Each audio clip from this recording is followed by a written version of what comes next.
इसमें कहीं किसी और, इसी वजह से जयपुर आज तक भी एक सुरक्षित, संरक्षित और एक विकसित मॉडल है। और ये किसी भी दिशा में आप जाइए, आप किसी तरह से भी घूम करके कहीं खो जाते हैं तो आप अपनी पुणे जगह पहुंच जाते हैं। इसका कारण है कि वर्टिकल सारा बेस है। इसके पहले रोमन एम्पायर में इस प्रकार की बातें हुई थी, आर्किटेक्चरल डेवलपमेंट हुआ था, किंतु जयपुर हिंदुस्तान का पहला आधुनिक और एक well organised, well developed city है, जिसकी कहीं किसी प्रकार से तुलना नहीं की जा सकती। तो भाई साहब, अगर उस जयपुर की जो एक विरासत है, एक उसका पूरा का पूरा इतिहास है नगर नियोजन का, तो आज जिस तरह से जयपुर विकराल रूप से चारों तरफ बढ़ता चला जा रहा है, दिल्ली की तरफ भी, टोंक की तरफ भी, आगरा की तरफ भी, अजमेर की तरफ भी, तो ये जो इसको आप उस दृष्टि को, क्योंकि आपने अध्ययन किया, तो ये जो नया जयपुर बनाया जा रहा है उसमें आप क्या कमी पाते हैं या कंटिन्यूटी है कोई?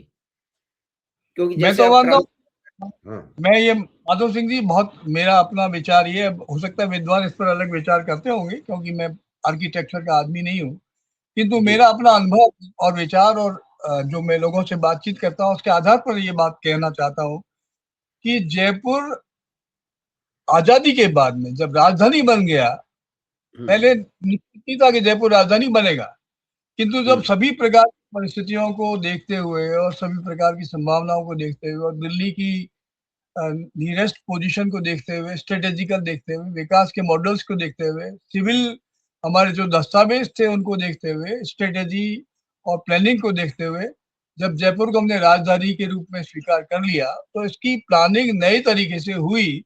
और प्लानिंग के लिए जिस प्रकार से आर्किटेक्ट को या आर्किटेक्चर को हमेशा टॉप पर रखा जाता है, वैसे ही मिर्जा राजा जयसिंह के बाद में के समय से और उसके बाद में जो आज तक की जो स्थिति आई, उसमें मिर्जा इस्माइल को हमने यहाँ का टाउन प्लानर बनाया और जिन्होंने जयपुर के बाहर का जो इलाका था उसको प्लानिंग के लिए चुना। और उसके लिए सबसे पहले उन्होंने मिर्जा इस्माइल रोड नाम उसका रखा गया, सड़क बनाई। और सी स्कीम और दूसरी जो बाहर की बस्तियां थी, जैसे गांधीनगर की सिविल सोसाइटी थी, सी स्कीम थी, और उसके अलावा भी कुछ बस्तियां थी, आदर्श नगर था, फतेहपुरा था, राजा पार्क था, ये बाद में विकसित हुए। कुल मिलाकर के जो सी स्कीम का गांधीनगर का जो मॉडल था, और इसके अलावा जो कहना चाहिए कि उत्तर से दक्षिण की तरफ जाने वाली जो सारी संभावना है, पूरा पश्चिम को आप छोड़ दीजिए, उसको टच नहीं किया गया, किंतु उत्तर दक्षिण की तरफ जो विकास हुआ, विशेष रूप से दक्षिण की तरफ इसलिए विकास हुआ क्योंकि वहां flow of water was that direction, और कोटा की तरफ या डूनार से हड़ौती तरफ की तरफ जाने वाले जो सारे रास्ते थे वो लगभग खुले हुए थे। और वो बड़ा एक प्लान्ड सिटी था, प्लान्ड एरिया था। इसका मतलब है कि दक्षिण से और पश्चिम तक का जो दक्षिण पश्चिम का जो इलाका था उसको प्लानिंग के लिए चुना गया और उसी दृष्टिकोण से जयपुर को प्लान किया गया।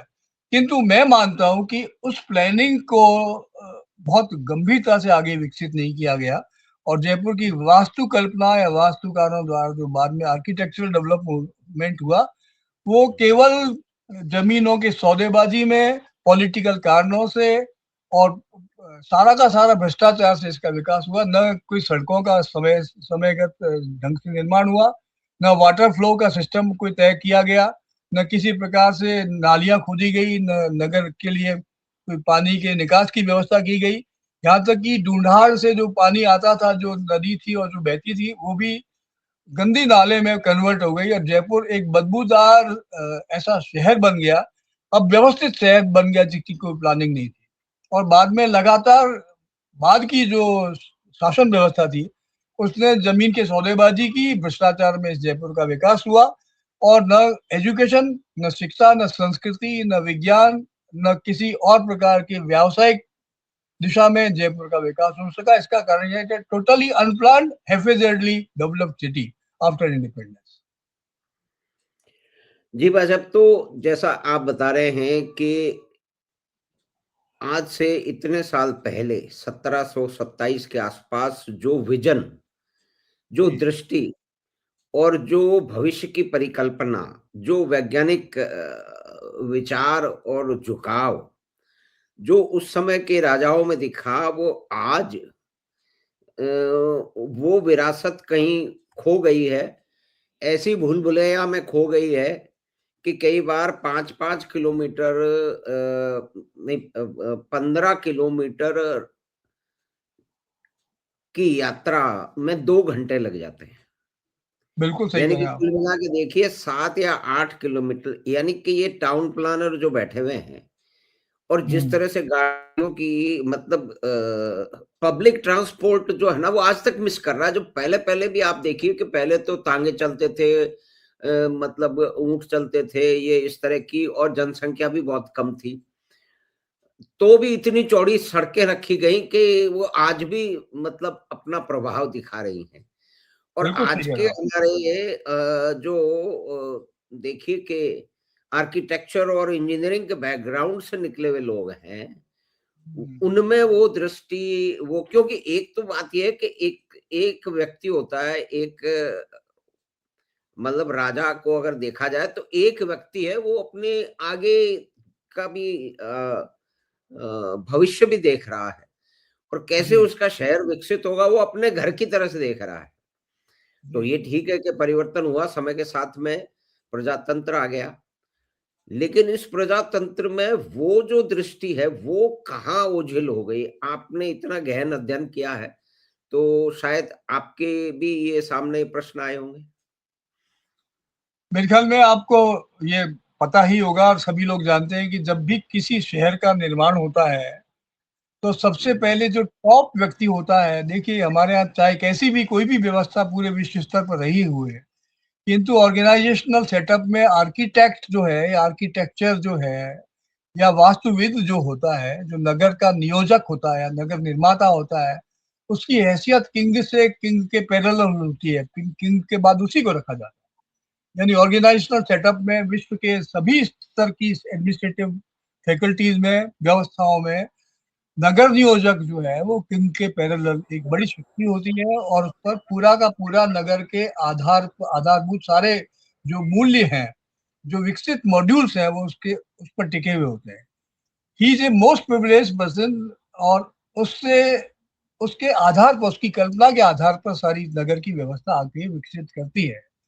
तो इस स्तर पर विद्याधर को जब बंगाल से लाया गया तो ही was a great mathematician, not only a town planner but was a mathematician. इसके अलावा वो संस्कृत के भी स्कॉलर थे, नक्षत्र विज्ञान के, उसके बाद में सम्राट जी आए, सम्राट यंत्र बनाया। तो माधो सिंह जी तक का जो पीरियड था उसमें भी हमारे यहाँ जितने भी नगर नियोजक थे या नागरिक जो विकास से जुड़े हुए लोग थे, वो सभी भारतीय अर्थव्यवस्था, भारतीय शास्त्रों, भारतीय वास्तुकला, भारतीय संस्कृति, भारतीय समाज व्यवस्था इनसे वेल वर्स्ड थे, मतलब वेल कनेक्टेड थे। इन लोगों के सहयोग से इसका विकास हुआ। मेरे ख्याल में इस प्रकार की बात बाद में लगभग नकारी गई, बल्कि उसकी निंदा की गई।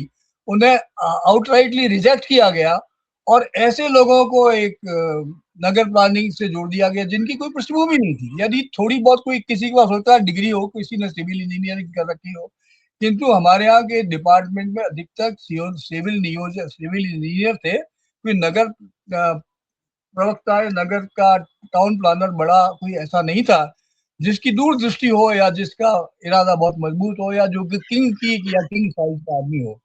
तो सबसे पहली दुर्गति यहीं से हुई।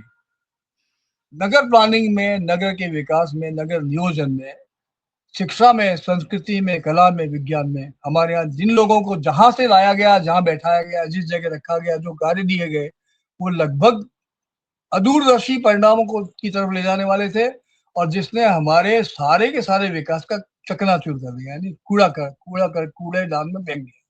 तो कुल मिलाकर के हम ये मानते हैं कि निराशाजनक तरीके से हमने विकास किया और भ्रष्टाचार पिछले 70 वर्षों में भ्रष्टाचार के अलावा, हैफेज़र्डनेस के अलावा एक तरह से जैसे जैसे तैसे जो समझ में आया लोगों ने किया और यानी विकास को विनाश के गट में डाल करके, विकास नहीं विनाश, तो हम विनाश की ओर बढ़े, विकास की ओर नहीं बढ़े। कुल मिलाकर के मेरा ये सोचना है। हाँ, नहीं न शिक्षा आपकी में, न संस्कृति में, न कला में, न व्यवसाय में मुझे कहीं बताइए, कोई रास्ता बताइए। इंडस्ट्रियल लेवल पर कभी जयपुर का विकास हुआ? शिक्षा के लेवल पर कहीं कोई विकास हुआ? संस्कृति के लेवल पर कहीं कोई विकास हुआ? कहाँ विकास हुआ? कहीं मुझे तो नजर नहीं आता कि आप अपने लेवल पर अपने अपने माड़ी और महल बनाते रहे, जो अपनी तरह सोचते रहे कि तो होना जाना कैसे कुछ होगा। आपने एक सेंटर, 2 सेंटर जवाहर कला केंद्र बना दी, एक RIC बना दिया और सोच रहे हैं पूरे राजस्थान की संस्कृति का विकास हो जाएगा। संभव नहीं, because the people are not there. Buildings जो है वो किसी चीज की, और बिल्डिंग बना दीजिए आप, ताजमहल खड़े कर दीजिए, किंतु उसके पीछे एक वैचारिक शक्ति कहाँ है? वो टोटली बैंक्रप्सी है, total bankrupt system. There is nobody to plan, to think ahead, and there is no coordination. आज भाग्य से केंद्र में जो सत्ता में जो सरकार आई है, वो एक विश्वास दिला रही है कि हम देश का समुचित विकास कर रहे हैं, उसके एक मॉडल पर ले जा रहे हैं, एक सिस्टम पर ले जा रहे हैं, एक पद्धति पर ले जा रहे हैं, एक परंपरा पर ले जा रहे हैं। और उसके बाद पर्सपेक्टिव लेवल पर, ग्लोबल लेवल पर हम उसके लिए अवेयर हैं कि हम आगे विकास कैसे करें। आज इस बारे में सोचने वाला कोई नहीं है। मुझे तो नहीं लगता कि राजस्थान में एडमिनिस्ट्रेटिव लेवल पर, सत्ता के स्तर पर कहीं कोई किसी प्रकार का भी कोई ऐसा व्यक्ति आज तक आया हो जिसने शहर का विकास किया होगा, जिसने राजस्थान का विकास किया हो, जिसने देश का विकास किया हुआ। लोगों ने अपने घर भरे, अपने परिवारों को उन्नत किया, अपना स्वार्थ को नियोजित किया, अपने स्वार्थों की सुरक्षा की, और शहर के लिए, समाज के लिए, संस्कृति के लिए कुछ नहीं। ये जो आज की स्थिति, आदमी का नाम बता दीजिए मुझे, एक परिवार का नाम बता दीजिए जिसने देश के या राजस्थान के विकास में काम किया। मुझे एक व्यक्ति का नाम बता दीजिए, आप बता दीजिए यदि मुझे याद नहीं हो। नहीं भाई साहब, आप ही को ये सारी जानकारी इतने लंबे समय से आप शहर पे, उसके इतिहास पे और राजनीति पे भी और शासन व्यवस्था पे भी नजर रखते हैं। एक शब्द है, तदर्थवाद, एडोकिज्म, तदर्थवाद, नो प्लानिंग, तदर्थवाद। यानी एक ऐसे तो टेंट में हम सब घुसे हुए हैं जिसमें अब यदि ऊंट आएगा तो टेंट खत्म हो, बाकी सारे भर चुका है टेंट पूरी तरह से। अब एक ऊंट की प्रतीक्षा कर रहे हैं जो ऊंट घुसेगा और ये टेंट खत्म हो जाएगा, समाप्त।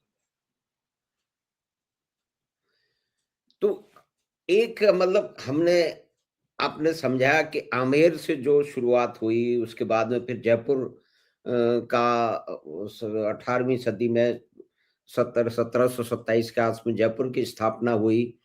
फिर वो एक स्थापना, एक विजन, एक आर्किटेक्चरल विजन, एक विहंगम दृष्टि, और उसको क्योंकि एक व्यक्ति थी, उन्होंने एक निपुण व्यक्ति को नियुक्त किया जो उनके जो भी विचार थे, जो स्वप्न थे, उसको आकार दे पाए।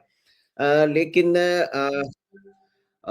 ये दुर्भाग्य समझें कि हम प्रजातंत्र आने के बाद में, अंग्रेजों के जाने के बाद में जो हमारी जो स्वतंत्र सरकारें बनी, उनमें इस तरह की दृष्टि और इस तरह के दृढ़ निश्चय की, और सबसे बड़ी बात यह है कि निपुणता और योग्यता की कदर करने का कुछ नहीं। और उसी के कारण विभिन्न स्तरों पे ऐसा कहा जा सकता है कि कारण कुछ भी हो, अयोग्य व्यक्तियों का चुनाव होता रहा विभिन्न कारणों से, और उसके कारण जो परिवर्तन आधुनिक कालखंड में होने चाहिए, यानी यूरोप के हम शहर में जाते हैं तो उसको देख करके फिर जब हम कंपेयर करते हैं, उसकी तुलना करते हैं अपने शहरों की, तो यही तो फर्क दिखता है कि वो लोग सचेत हैं अपने अतीत से। वो उसको घृणा करने का एक तंत्र उनके पास में है नहीं, उसको उन्होंने संजो के रखा है। मतलब ऐसे ऐसे किले में जाने का मौका मिला है, आपने भी देखा होगा कि वहां पे वो कहते हैं कि आप जोर से बोल नहीं सकते क्योंकि यहाँ पे ये सारा स्ट्रक्चर डेलिकेट है, 5 आदमी जाएंगे तो वो तेज नहीं चल सकते हैं। इतना वो ध्यान अपने पुराने किलों का, अपने स्मारकों का, अपने भवनों का, मतलब जो भी उनका रख रहे हैं, और हम उसको याद तो कर रहे हैं, लेकिन साथ में एक जो नैरेटिव का जो एक समाज का जो एक कथा है, उसमें इन्हीं राजाओं को, ये नहीं कह सकते भी इतने सारे राजा सभी अच्छे होंगे, सभी विजनरी होंगे, वो तो हम कह ही नहीं रहे, लेकिन जो है उनको भी गाली पढ़ने का, एक स्टॉक रूप में गाली पढ़ने का जो हिंदी फिल्मों का जो एक नैरेटिव है, वो यहाँ भी चालू है, ये देख सकते हैं आप। तो भाई साहब आपका बहुत-बहुत धन्यवाद, क्योंकि ये विषय इसके कई हैं। आपने तो बहुत लंबा इसमें अध्ययन किया है और उस पे लेख लिखे हैं, तो शुरुआत आमेर और यहाँ से हुई है। तो फिर अगली कड़ी में फिर आगे क्या महत्वपूर्ण राजा रहे, उन्होंने किस तरह से जयपुर के इतिहास को और उसके विकास को एक नई गति दी, क्या प्रमुख घटनाएँ रहीं, उससे को जानने समझने के लिए आपके पास फिर आएँगे भाई साहब, तो आपका बहुत-बहुत धन्यवाद। आप पधारे नमस्कार। और आपने जयपुर के बारे में ये सब कुछ बताया। Thank you. प्रणाम भाई साहब, नमस्कार। तो जयपुर का इतिहास को खंगाल करके देखने वाले जो भाई साहब हैं अशोक कात्रे जी, उनसे हमने बातचीत की और इसकी शुरुआत आमेर की से हुई, शहर बसा, किस तरह से व्यवस्थाएँ हुई और आज के कालखंड में जाकर के हमने समझने का प्रयास किया कि क्या वो जो एक दृष्टि थी, उसमें निरंतरता बनी हुई है, तो हम इसी निर्णय पे पहुँचेंगे कि वो नहीं बनी हुई है, उसके बहुत सारे कारण हैं। तो फिर आत्रेय भाई साहब के पास लौटेंगे और इस कड़ी को आगे ले जाएँगे। हमें आशा है कि बातचीत आपको पसंद आई होगी, तो आप चैनल बात 25 को सब्सक्राइब करें, लिंक अपने मित्रों और परिवार के साथ साझा करें। हम आपसे फिर मिलेंगे बात 25 की अगली बात में। धन्यवाद, नमस्कार।